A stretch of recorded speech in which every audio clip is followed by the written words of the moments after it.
మంత్రి గంటా శ్రీనివాసరావు గారి తనయుడు గంటా రవికుమార్ హీరోగా పరిచయం అవుతున్న సినిమా ఫంక్షన్ మంగళవారం ఎంతో అట్టహాసంగా జరిగింది. ఈ కార్యక్రమానికి ఎందరో ప్రముఖులు హాజరయ్యారు. ముఖ్యంగా చిరంజీవి, మోహన్ బాబు, సినీ నిర్మాత టి సుబ్బిరామిరెడ్డి వచ్చారు. అయితే చిరంజీవి, మోహన్ బాబు ప్రవర్తన ఇరువురి అభిమానులకు మళ్ళీ సందేహం కలిగేలా చేసింది. ఈ వేడుక జరుగుతున్నంతసేపు మోహన్ బాబు, చిరంజీవి ఎడమొహం పెడమొహంలా ఉండటం అందరినీ ఆశ్చర్యపరిచేలా చేసింది.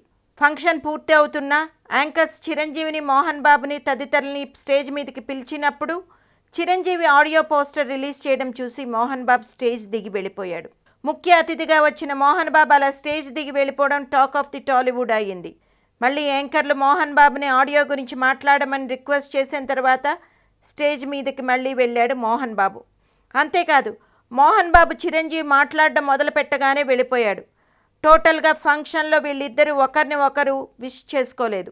అందరినీ నవ్వుతూ పలకరించిన చిరంజీవి కూడా మోహన్ బాబు వైపు కన్నెత్తి చూడలేదు. వీళ్ళ ఇద్దరి మధ్య ఉన్న మనస్పర్ధలు ఇంకా అలాగే కొనసాగుతున్నాయా అన్న డౌట్ అభిమానుల్లో తలెత్తింది.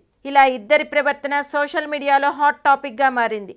వీరిద్దరి మధ్య ఎలాంటి విభేదాలు లేవు అంటూ ఎన్నో ఫంక్షన్స్లో చెప్పినా వాళ్ళ ప్రవర్తించే తీరు నిప్పులైందే పొగరాదు కదా అన్నట్టుగా ఉంది.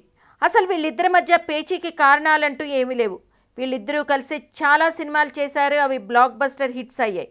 అయితే వీళ్ళ మధ్య విభేదానికి కారణం ఏమిటంటే చాలా సిల్లీ రీజన్. వీళ్ళిద్దరూ కలిసి చేసిన సినిమా చక్రవర్తి. సినిమా పూర్తయింది. టైటిల్స్ వేసేటప్పుడు చిరంజీవి పేరు ముందు వేసి తర్వాత మోహన్ బాబు పేరు వేయడం మీద మోహన్ బాబుకి కోపం వచ్చి చిత్ర బృందం మీద చిరుబురులాడాడట. తర్వాత దర్శక నిర్మాతలు చెప్పినా వినలేదట. సో వాళ్ళు చిరంజీవిని కాంప్రమైజ్ చేయాలని చూశారట. సినిమాలో ఫస్ట్ హీరో నేనైతే మోహన్ బాబు పేరు ఎలా వేస్తారని చిరంజీవి ఒప్పుకోలేట. కానీ నిర్మాతలకి నష్టం వస్తుందని తలచి మానవతా దృష్టితో చిరంజీవి కాంప్రమైజ్ అయ్యాడట. తర్వాత ఇద్దరూ కలిసి నటించలేదు.